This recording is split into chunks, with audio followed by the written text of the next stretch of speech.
Hello everyone, how are you and your family? I hope you all are good. Previous lecture में हमने solutions के बारे में देखा था, हाइपोटोनिक, आइसोटोनिक और हाइपरटोनिक सॉल्यूशन के बारे में देखा था। तो हाइपोटोनिक सॉल्यूशन में सेल स्वेलअप हो रही थी, सेल का साइज इंक्रीज कर रहा था क्योंकि सेल के अंदर सोल्यूट का कंसंट्रेशन ज़्यादा था, मीडियम में सोल्यूट का कंसंट्रेशन कम था और सेल के अंदर वाटर का कंसंट्रेशन कम था, जबकि मीडियम में वाटर का कंसंट्रेशन ज़्यादा था।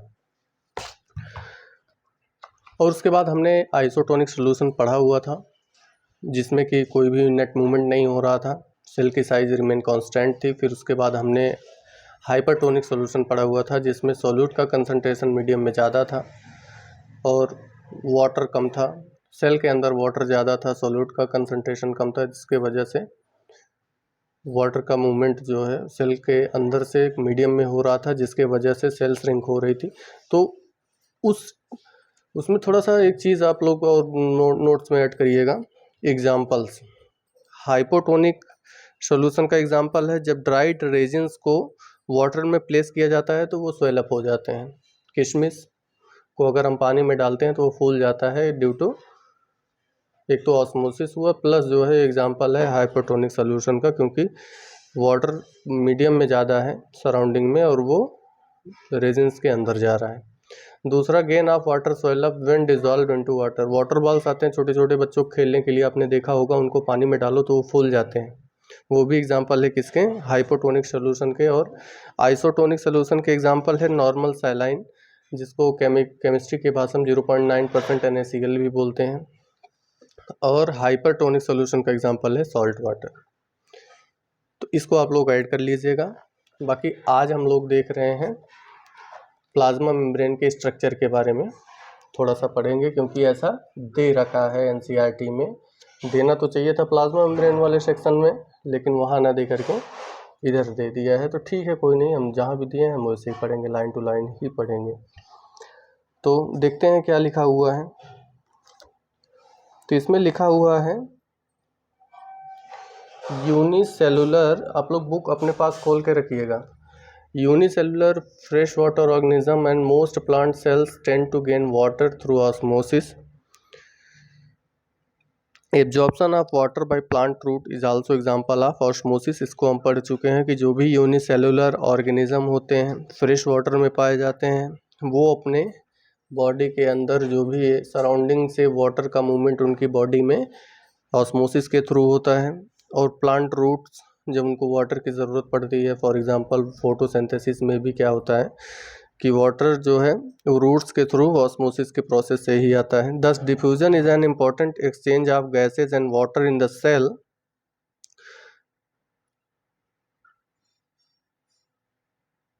Gases water in the life of a cell. In addition to this, cell also obtain nutrition from its environment. Different molecules move in and out the cell through a type of transport requiring use of energy. Diffusion में भी कुछ type होते हैं diffusion के, जैसे facilitated diffusion वगैरह हुआ, तो उसमें क्या होता है कि थोड़ा सा रिक्वायरमेंट होती है एनर्जी की। तो चलिए देखते हैं आगे क्या लिखा हुआ है। यहाँ पे लिखा हुआ the plasma membrane is flexible made up of organic molecule called lipid and protein. जो भी प्लाज्मा मेम्ब्रेन है वो फ्लेक्सिबल होती है, क्योंकि हमारे अंदर प्लाज्मा मेम्ब्रेन पाई जाती है, इसीलिए तो हमारे अंदर फ्लेक्सिबिलिटी है। प्लांट्स के अंदर देखिए, प्लांट्स के ऊपर तो आउटर कवरिंग प्लाज्मा मेम्ब्रेन की नहीं होती है, वो हमने अभी तुरंत पढ़ने वाले हैं, सेल वॉल की होती है, जिसकी वजह से वो टफ और रिजिड होती है, जिसकी वजह से प्लांट्स इतने टफ और रिजिड होते हैं। हम लोग क्या है, फ्लेक्सिबल हैं, क्योंकि प्लाज्मा मेम्ब्रेन का नेचर कैसा है, फ्लेक्सिबल है। However we can observe the structure of plasma membrane only through an electron microscope. इसके और हम लोग माइक्रोस्कोप के वजह से, इलेक्ट्रॉन माइक्रोस्कोप, जिसको अगर हम प्लाज्मा मेम्ब्रेन को देखना चाहें तो इलेक्ट्रॉन माइक्रोस्कोप से देख सकते हैं। किसने डिस्कवर किया था, कमेंट बॉक्स में जा करके आप लोग बताइए, क्योंकि फर्स्ट लेक्चर में हमने डिस्कस किया था कि इलेक्ट्रॉन माइक्रोस्कोप की खोज किसने किया था। The flexibility of cell membrane also enables the cell to engulf food and other material from its external environment, such process known as endocytosis amoeba. तो कुछ ऐसा दिया हुआ है, देखते हैं क्या है। थोड़ा सा पहले हम लोग प्लाज्मा मेम्ब्रेन का स्ट्रक्चर देखते हैं। तो प्लाज्मा मेम्ब्रेन में क्या है, फ्लेक्सिबल है, सेमी परमिएबल है, सेलेक्टिव परमिएबल है, फ्लेक्सिबल है, सेमी परमिएबल है, सेलेक्टिव परमिएबल है। किन चीज़ों से मिलकर बनी है, हमको पता है कि लिपिड की बाइलेयर होती है और कुछ प्रोटीन्स होती हैं। ये प्रोटीन्स का काम क्या होता है जो प्लाज्मा मेम्ब्रेन में बनी होती हैं, ये चैनल का फॉर्मेशन कर सकती हैं। चैनल का मतलब कि जैसे कोई भी चीज़ें अंदर या बाहर आनी जानी हुई तो उसके लिए जो है ये प्रोटीन्स जो है चैनल का काम कर सकते हैं, जिससे कि सब्सटेंसेस इनसाइड और आउटसाइड सेल के जा सकें।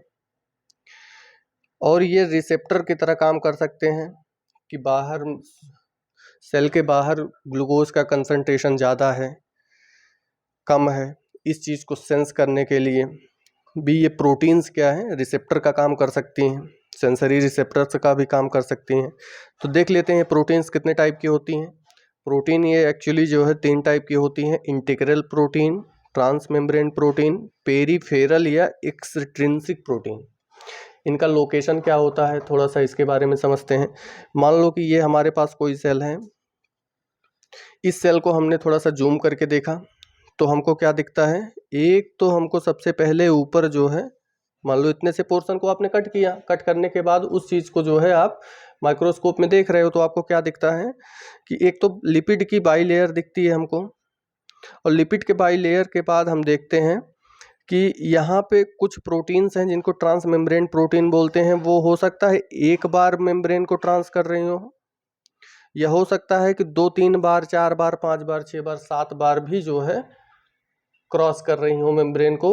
तो या तो single pass transmembrane proteins हो सकती हैं या multi pass transmembrane protein हो सकती हैं, या तो फिर क्या हो सकती हैं, पेरीफेरल प्रोटीन जो पेरीफेरी पे पाई जाती हैं उनको बोलते हैं पेरीफेरल या एक्सट्रिंसिक प्रोटीन, और जो प्रोटीन इसमें प्लाज्मा मेम्ब्रेन में धंसी होती हैं उनको बोलते हैं इंटीग्रल प्रोटीन्स। तो स्क्रीनशॉट लेके नोट्स बनाते चलिए। ये चीज़ें मेंशन नहीं हैं लेकिन ध्यान दीजिएगा, प्लाज्मा मेम्ब्रेन में ये सब चीज़ें होती हैं। नेक्स्ट हम लोग देखने वाले हैं सेल वॉल के बारे में। सेल वॉल के बारे में एनसीईआरटी ने क्या दे रखा है, देखते हैं। तो ये जनरली कहाँ पे पाई जाती है, प्लांट्स में, बैक्टीरिया में और फंजाई में पाई जाती हैं। एनिमल्स के केस में सेल वॉल एब्सेंट होती है, ये टफ और रिजिड होती है।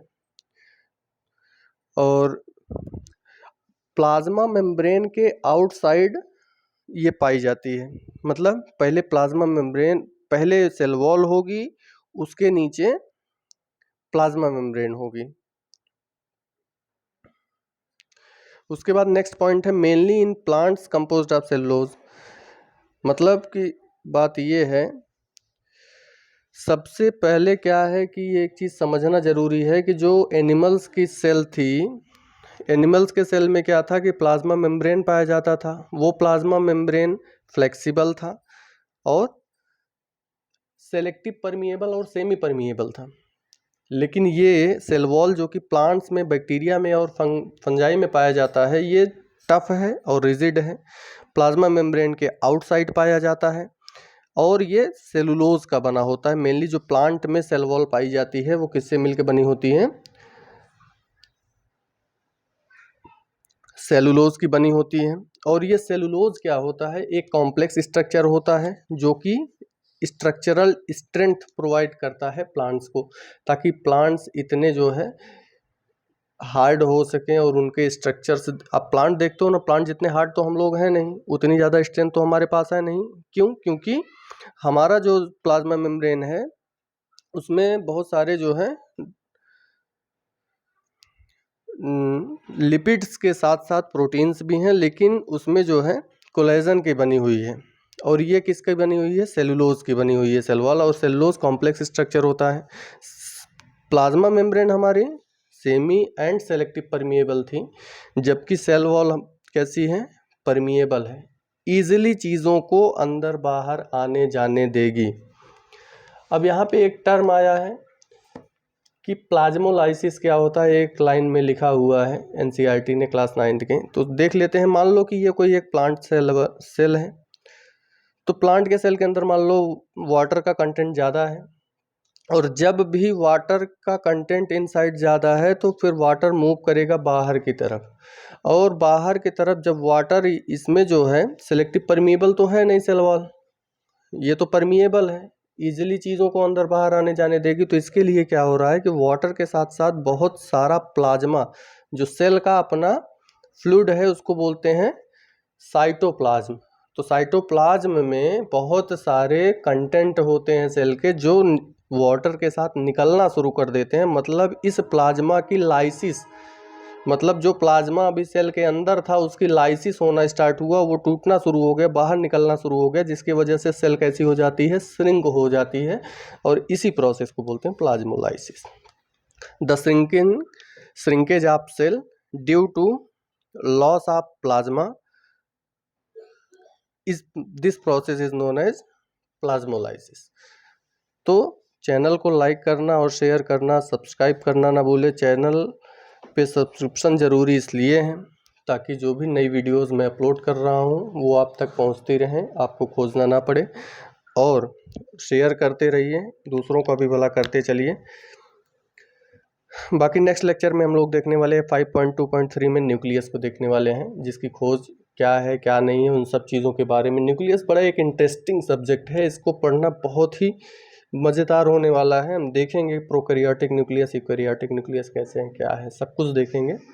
चलिए तब तक के लिए पढ़ते रहिए और मुस्कुराते रहिए। Thank you.